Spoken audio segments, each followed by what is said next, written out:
Price the lord. ಕರ್ತನ ನಾಮಕ್ಕೆ ಮಹಿಮೆ ಉಂಟಾಗಲಿ. ಈ ಮೂಲಕ ನನ್ನ ಮಾತುಗಳನ್ನು ವೀಕ್ಷಿಸುತ್ತಿರುವಂತೆ ನಿಮ್ಮೆಲ್ಲರಿಗೂ ಪ್ರಭುವಾದ ಯೇಸು ಕ್ರಿಸ್ತನ ನಾಮದಲ್ಲಿ ನನ್ನ ಪ್ರೀತಿಯ ವಂದನೆಗಳನ್ನು ತಿಳಿಸೋನಾಗಿದ್ದೇನೆ. ಪ್ರತ್ಯೇಕವಾಗಿ ಈ ನನ್ನ ಮಾತುಗಳನ್ನು ಕೇಳುತ್ತಿರುವ ನಿಮ್ಮಲ್ಲಿ ಕೇಳಿಕೊಳ್ಳುವುದೇನೆಂದರೆ, ಈ ದಿನ ನಿಮ್ಮೊಂದಿಗೆ ದೇವರು ಮಾತಾಡಲಿಕ್ಕಿದ್ದಾರೆ. ಮಾತಾಡುವಂಥ ಮಾತುಗಳು ನಿಮ್ಮ ಹೃದಯವನ್ನು ಸ್ಪರ್ಶಿಸ್ಲಿಕ್ಕಾಗಿ ಕಣ್ಣುಗಳನ್ನು ಮುಚ್ಚೋಣ, ಪ್ರಾರ್ಥನೆ ಮಾಡೋಣ. ಪ್ರೀತಿ ಸ್ವರೂಪನಾದ ತಂದೆಯೇ, ಒಳ್ಳೆ ಸಮಯಕ್ಕಾಗಿ ಸ್ತೋತ್ರ. ದೇವರೇ, ಈ ದಿನ ಯಾವ ವಿಷಯದ ಕುರಿತು ಮಾತಾಡಲಿಕ್ಕಿದ್ದೇವೋ ಆ ವಿಷಯದ ಕುರಿತು ದೇವರೇ ನೀವು ನಮಗೆ ಸಹಾಯ ಮಾಡಿರಿ. ದೇವರೇ, ಮಾತಾಡಿದ ನಂತರ ನಿನ್ನ ಮಕ್ಕಳಿಗೆ ಪ್ರಯೋಜನವುಳ್ಳ ಒಂದು ಸಂದೇಶವಾಗಿ ಕರ್ತನೆ ಸಹಾಯವಾಗಲೆಂಬುದಾಗಿ ಪ್ರಾರ್ಥಿಸ್ತೇನೆ. ನಿನ್ನ ಕೃಪೆಯನ್ನು ನಾವು ಆಶ್ರಯಿಸಿಕೊಳ್ಳೋರಾಗಿದ್ದೇವೆ. ನಿನ್ನ ಕೃಪೆಯಲ್ಲಿ ನಮ್ಮನ್ನು ನಡೆಸಿರಿ ಎಂಬುದಾಗಿ ಕೂಡ ಪ್ರಾರ್ಥಿಸ್ತೇವೆ. ಎಲ್ಲ ಘನತೆ ಮಹಿಮೆ ನಿನಗೆ, ಯೇಸುವಿನ ನಾಮದಲ್ಲಿ ತಂದೆಯೇ, ಆಮೇನ್. ಈ ದಿನದ ವಾಕ್ಯ ಸಂದೇಶದ ವಿಷಯ ಏನಾಗಿದೆ ಎಂಬುದಾಗಿ ನಾವು ನೋಡೋದಾದ್ರೆ, ದೇವರ ಕೃಪೆಯನ್ನು ನಾವು ಆಶ್ರಯಿಸಿಕೊಳ್ಬೇಕು. ಪ್ರಿಯರೇ, ಈ ಕಾಲಘಟ್ಟಗಳಲ್ಲಿ ನಾವು ಯಾವುದನ್ನೆಲ್ಲ ಆಶ್ರಯಿಸಿಕೊಳ್ತೇವೆ, ಆದರೆ ಆಶ್ರಯಿಸಿಕೊಂಡ ಅನೇಕ ವಿಷಯಗಳಲ್ಲಿ ಈಗಾಗಲೇ ನಾವು ನಿರಾಶೆಗೊಂಡದ್ದುಂಟು. ಆದರೆ ನಾವು ದೇವರ ಕೃಪೆಯನ್ನು ಆಶ್ರಯಿಸಿಕೊಳ್ಳುವಾಗ ನಮ್ಮ ಜೀವಿತದಲ್ಲಿ ಎಂದಿಗೂ ನಿರಾಶೆ ಅನ್ನುವಂಥದ್ದು ಬರೋದಿಲ್ಲ, ನಿರೀಕ್ಷೆ ಅನ್ನುವಂಥದ್ದು ಹುಟ್ಟಿ ಬರ್ತದೆ. ಅದರಿಂದ ಒಂದು ವಾಕ್ಯವನ್ನು ಓದಿಕೊಳ್ಳೋಣ. 2 ಕೊರಿಂಥದವರಿಗೆ ಬರೆದ ಪತ್ರಿಕೆ 12ನೇ ಅಧ್ಯಾಯದ 9ನೇ ವಚನ ಹೀಗೆ ಬರೆಯಲ್ಪಟ್ಟಿದೆ: ನನ್ನ ಕೃಪೆಯೇ ನಿನಗೆ ಸಾಕು, ಬಲಹೀನತೆಯಲ್ಲಿ ಬಲವು ಪೂರ್ಣ ಸಾಧಕವಾಗುತ್ತದೆ ಎಂದು ನನಗೆ ಹೇಳಿದ್ದಾನೆ. ಹೀಗಿರಲಾಗಿ ಕ್ರಿಸ್ತನ ಬಲವು ನನ್ನಲ್ಲಿ ನೆಲೆಸಿಕೊಂಡಿರಬೇಕೆಂದು ನನಗುಂಟಾಗುವ ನಿರ್ಬಲಾವಸ್ಥೆಗಳ ವಿಷಯದಲ್ಲಿ ಬಹು ಸಂತೋಷವಾಗಿ ಹೆಚ್ಚಳ ಪಡುವೆನು. ಇಲ್ಲಿ ಪೌಲನೊಂದಿಗೆ ಪ್ರಭುವಾದ ಯೇಸು ಕ್ರಿಸ್ತನು ಮಾತಾಡಿ ಹೀಗೆ ಹೇಳ್ತಾ ಇದ್ದೇನೆ, ನನ್ನ ಕೃಪೆಯೇ ನಿನಗೆ ಸಾಕು. ಹಾಗಾದರೆ ಪ್ರಿಯರೇ, ಪೌಲನ ಬಲಹೀನತೆಯ ಮಧ್ಯದಲ್ಲಿ ಪೌಲನು ಜಯಿಸಿ ನಿಂತಿದ್ದಕ್ಕೆ ಕಾರಣ ಏನಂದರೆ, ದೇವರು ಹೇಳಿದ ವಾಕ್ಯ ಯಾವುದಾಗಿದೆ ಅಂದರೆ, ನನ್ನ ಕೃಪೆಯೇ ನಿನಗೆ ಸಾಕು. ಈ ನನ್ನ ಮಾತುಗಳನ್ನು ಕೇಳುವ ನಿಮ್ಮ ಜೀವಿತದಲ್ಲಿ ಯಾವುದೆಲ್ಲ ಬಲಹೀನತೆಯಲ್ಲಿ ನೀವು ಹಾದು ಹೋಗ್ತಿದ್ರೋ ಎಲ್ಲ ಬಲಹೀನತೆಯನ್ನು ಜಯಿಸಿ ನೀವು ಮುಂದೆ ಹೋಗಬೇಕಾದ್ರೆ ಯೇಸು ಸ್ವಾಮಿಯ ಕೃಪೆಯನ್ನು ನೀವು ಆಶ್ರಯಿಸಿಕೊಳ್ಬೇಕು. ಯೇಸು ಸ್ವಾಮಿಯ ಕೃಪೆಯನ್ನು ನೀವು ಆಶ್ರಯಿಸಿಕೊಳ್ಳುವಾಗ ಬಲವನ್ನು ಹೊಂದಿಕೊಳ್ಳಿಕ್ಕೆ ಸಾಧ್ಯವಾಗ್ತದೆ. ಇಲ್ಲಿ ಪೌಲನಿಗೆ ದೇವರು ಹೇಳುವಂತ ಮಾತೇನಾಗಿದೆ ಅಂದ್ರೆ, ನನ್ನ ಕೃಪೆ ನಿನಗೆ ಸಾಕು. ಪೌಲನು ಒಂದು ಬಲಹೀನತೆಯಲ್ಲಿ ಹಾದು ಹೋಗ್ತಾ ಇದ್ದಾನೆ. ಅವನ ಜೀವಿತದಲ್ಲಿ ಒಂದು ಮುಳ್ಳಿದೆ. ಆ ಮುಳ್ಳನ್ನು ತೆಗಿಲಿಕ್ಕಾಗಿ ಅವನು ದೇವರ ಬಳಿಯಲ್ಲಿ ಪ್ರಾರ್ಥಿಸ್ತಾ ಇದ್ದಾನೆ. ಪ್ರಾರ್ಥಿಸುವಾಗ ದೇವರು ಅವನಿಗೆ ತಿಳಿಯಪಡಿಸುವುದೇನೆಂದ್ರೆ,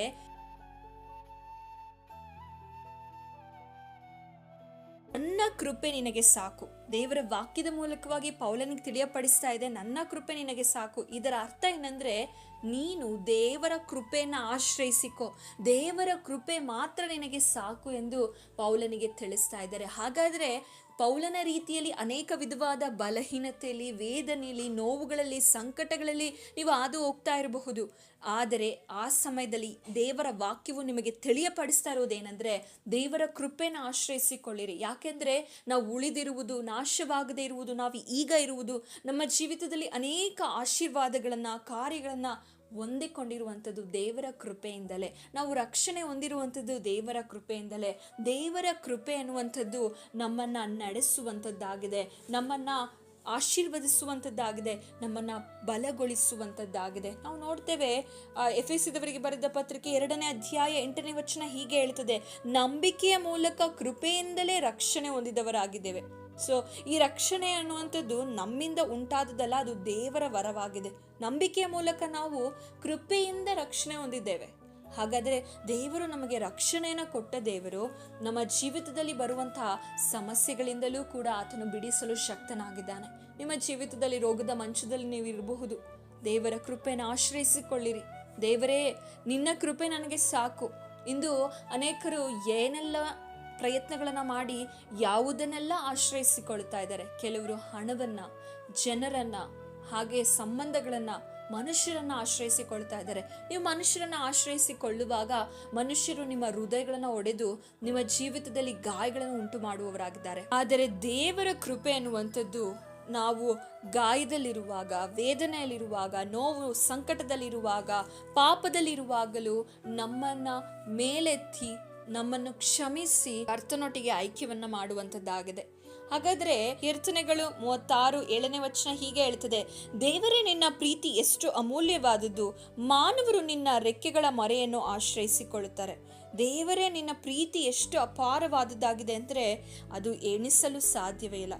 ದೇವರನ್ನ ನಾವು, ದೇವರ ರೆಕ್ಕೆಗಳ ಮರೆಯನ್ನು ನಾವು ಆಶ್ರಯಿಸಿಕೊಳ್ಳಬೇಕು. ದೇವರ ಕೃಪೆಯ ರೆಕ್ಕೆಯ ಮರೆಯನ್ನು ನಾವು ಆಶ್ರಯಿಸಿಕೊಳ್ಳುವಾಗ ಮಾತ್ರವೇ ಈ ಲೋಕದಲ್ಲಿರುವಂಥ ದುಷ್ಟನ ಕೈಯಿಂದ ತಪ್ಪಿಸಿಕೊಳ್ಳಲು ಸಾಧ್ಯ. ಅದಕ್ಕೆ ಕೀರ್ತನೆಗಳಲ್ಲಿ ಹೇಳ್ತಾನೆ, ಬೇಟೆಗಾರನ ಬಲೆಯಿಂದಲೂ ಮರಣಕರವಾದ ವ್ಯಾಧಿಯಿಂದಲೂ ತಪ್ಪಿಸುವ ಆತನು ನೀನೇ ಆಗಿದೆ ಎಂದು. ದೇವರ ಮೊರೆಯನ್ನು ಆಶ್ರಯಿಸಿಕೊಳ್ಳುವಾಗ, ದೇವರ ಕೃಪೆಯನ್ನು ನಾವು ಆಶ್ರಯಿಸಿಕೊಳ್ಳುವಾಗ ಮಾತ್ರವೇ ಜಯವನ್ನು ಸಾಧಿಸಲಿಕ್ಕೆ ಸಾಧ್ಯ. ಕೆಲವೊಮ್ಮೆ ನಾವು ತುಂಬಾ ವರ್ಷಗಳಿಂದ ಬಲಹೀನತೆಯಲ್ಲಿ ಹಾದು ಹೋಗ್ತಾ ಇರಬಹುದು. ಕೆಲವೊಮ್ಮೆ ದೇವರು ಕೆಲವೊಂದನ್ನ ನಮ್ಮ ಜೀವಿತದಲ್ಲಿ ತೆಗೆಯದೆ ಇದಿರಬಹುದು. ಆದರೆ ದೇವರು ತನ್ನ ಬಲವನ್ನು ನಮಗೆ ಕೊಟ್ಟು, ಪೌಲನ ಜೀವಿತದಲ್ಲಿ ಆ ಮುಳ್ಳನ್ನ ಸಂಪೂರ್ಣವಾಗಿ ತೆಗೆಯಲಿಲ್ಲ, ಆದರೆ ಅವನಿಗೆ ದೇವರು ಬಲವನ್ನು ಅನುಗ್ರಹಿಸಿ ದೇವರೇ ಅವನ ಬಲವಾಗಿ ಮಾರ್ಪಟ್ಟು ಅವನ ಜೀವಿತದಲ್ಲಿ ದೇವರು ಅನೇಕ ಕಾರ್ಯಗಳನ್ನು ಮಾಡುವುದನ್ನು ನೋಡ್ತೇವೆ. ನಿಮ್ಮ ಜೀವಿತದಲ್ಲಿ ಈ ದಿನದಲ್ಲಿ ಅನೇಕ ವಿಧವಾದ ಸಂಕಟ, ವೇದನೆ, ನನ್ನ ಕೈಯಲ್ಲಿ ಇದನ್ನು ಸಹಿಸಲಿಕ್ಕೆ ಸಾಧ್ಯ ಆಗ್ತಾ ಇಲ್ಲ, ಇದನ್ನು ಮಾಡಲಿಕ್ಕೆ ನನಗೆ ಸಾಧ್ಯ ಆಗ್ತಾ ಇಲ್ಲ ಅನ್ನೋ ವೇದನೆಯಲ್ಲಿ, ಸಂಕಟದಲ್ಲಿ ನೀವು ಈ ದಿನದಲ್ಲಿ ಹಾದು ಹೋಗ್ತಾ ಇರಬಹುದು. ಯಾರೋ ನಿಮ್ಮನ್ನು ಅರ್ಥ ಮಾಡಿಕೊಳ್ಳದೇ ಇರುವಂಥ ಪರಿಸ್ಥಿತಿಗಳಿರಬಹುದು. ನಿಮ್ಮ ಶಾರೀರಿಕವಾದಂಥ ಬಲಹೀನತೆಗಳಾಗಿರ್ಬೋದು, ಮಾನಸಿಕವಾಗಿ ನೀವು ಕುಂದಿರ್ಬೋದು. ಯಾರ ಬಳಿಯಾದರೂ ಹೇಳಿಕೊಳ್ಳೋಣ ಅಂದರೆ ಎಲ್ಲಿ ನನ್ನನ್ನು ಆಡಿಕೊಳ್ತಾರೋ, ಯಾರ ಬಳಿಯಾದರೂ ನನ್ನ ಚಿಂತೆಯನ್ನು ತಿಳಿಸೋಣ, ನನ್ನ ಮನಸ್ಸಿನ ವೇದನೆಯನ್ನು, ನನ್ನ ಹಂಬಲವನ್ನು ತಿಳಿಸೋಣ ಅಂದರೆ ಯಾರ ಬಳಿ ಹೇಳಿಕೊಳ್ಳಲು ನನಗೆ ಸಾಧ್ಯವಾಗ್ತಾ ಇಲ್ಲ ಅನ್ನೋದಾದರೆ ದೇವರ ಕೃಪೆನ ಆಶ್ರಯಿಸಿಕೊಳ್ಳಿರಿ, ಯೇಸುವಿನ ಕೃಪೆನ ಆಶ್ರಯಿಸಿಕೊಳ್ಳಿರಿ. ಆ ಕೃಪೆ ನಿಮ್ಮನ್ನು ಬಲಪಡಿಸುವಂಥದ್ದಾಗಿದೆ. ನೀವು ಪ್ರೀತಿಗಾಗಿ ಹಂಬಲಿಸ್ತಾ ಇರ್ಬೋದು, ನನ್ನನ್ನು ಪ್ರೀತಿಸೋರು ಯಾರಿಲ್ಲ, ನನ್ನನ್ನು ನಡೆಸೋರು ಯಾರಿಲ್ಲ ಎಂದು. ಆದರೆ ದೇವರ ಪ್ರೀತಿಯು, ದೇವರ ಕೃಪೆಯು ನಿಮ್ಮನ್ನು ಪ್ರೀತಿಸಿ ನಡೆಸುವಂಥದ್ದಾಗಿದೆ. ದೇವರ ಪ್ರೀತಿ, ದೇವರ ಕೃಪೆ ಹೇಗಂದರೆ, ನಾವೇನೋ ಪುಣ್ಯ ಕ್ರಿಯೆ ಮಾಡಿದ್ದೇವೆ, ಏನೋ ಒಳ್ಳೆ ಕಾರ್ಯ ಮಾಡಿದ್ದೇವೆ ಅಂತ ದೇವರು ನಮ್ಮ ಮೇಲೆ ಕೃಪೆಯನ್ನು ತೋರಿಸ್ತಾ ಇಲ್ಲ. ನಾವು ಪಾಪಿಗಳಾಗಿದ್ರು, ನಾವು ತಪ್ಪು ಮಾಡಿದವರಾಗಿದ್ರೂ ಕೂಡ ದೇವರು ನಮ್ಮನ್ನ ಪ್ರೀತಿಸಿ ತನ್ನ ಕೃಪೆಯನ್ನು ತೋರಿಸ್ತಾ ಇದ್ದಾನೆ. ಅದಕ್ಕೆ ದೇವರು ನಮ್ಮೊಂದಿಗೆ ಒಂದು ಕೃಪೆಯ ಒಪ್ಪಂದವನ್ನ ದೇವರು ಮಾಡಿದ್ದಾನೆ. ಅದೇನೆಂದರೆ, ಯೆಶಾಯನ ಪ್ರವಾದನೆ ಗ್ರಂಥ 54ನೇ ಅಧ್ಯಾಯ 10ನೇ ವಚನ ಹೀಗೆ ಹೇಳ್ತದೆ, ಬೆಟ್ಟಗಳು ಸ್ಥಳವನ್ನ ಬಿಟ್ಟು ಹೋದಾವು, ಗುಡ್ಡಗಳು ಕದಲಿದಾವು, ಆದರೆ ನನ್ನ ಕೃಪೆಯು ನಿನ್ನನ್ನು ಬಿಟ್ಟು ಹೋಗದು, ಸಮಾಧಾನದ ನನ್ನ ಒಪ್ಪಂದವು ಕದಲದು. ನೋಡಿ, ಸಮಾಧಾನದ ದೇವರ ಒಪ್ಪಂದ ನಿಮ್ಮನ್ನ ಕದಲೋದಿಲ್ಲ. ಬೆಟ್ಟಗಳು ಸ್ಥಳವನ್ನ ಬಿಟ್ಟು ಹೋಗಬಹುದು, ಆದರೆ ಗುಡ್ಡಗಳು ಕದಲಬಹುದು. ದೇವರ ಕೃಪೆ ನೀವು ಆಶ್ರಯಿಸಿಕೊಳ್ಳುವುದಾದರೆ, ದೇವರ ಕೃಪೆಯನ್ನು ನೀವು ನಂಬುವುದಾದರೆ, ದೇವರ ಕೃಪೆಯು ನಿಮ್ಮನ್ನು ಬಿಟ್ಟು ಎಂದಿಗೂ ಅದು ಹೋಗುವುದಿಲ್ಲ. ಬೆಟ್ಟಗಳು ಬದಲಾಗ್ಬೋದು, ಭೂಮಿ ಆಕಾಶ ಬದಲಾಗ್ಬೋದು, ಆದರೆ ದೇವರ ಕೃಪೆ ನಿಮ್ಮಲ್ಲಿ ಎಂದಿಗೂ ಕೂಡ ಬದಲಾಗದೇ ಇರುವಂಥದ್ದಾಗಿದೆ. ಕೀರ್ತನೆಗಳು 103 11ನೇ ವಚನ ಹೀಗೆ ಹೇಳ್ತದೆ, ಭೂಮಿಯ ಮೇಲೆ ಆಕಾಶವು ಎಷ್ಟು ಉನ್ನತವೋ ಆತನಲ್ಲಿ ಭಯಭಕ್ತಿ ಉಳ್ಳವರ ಮೇಲೆ ಆತನ ಕೃಪೆಯು ಅಷ್ಟು ಅಪಾರವಾಗಿದೆ.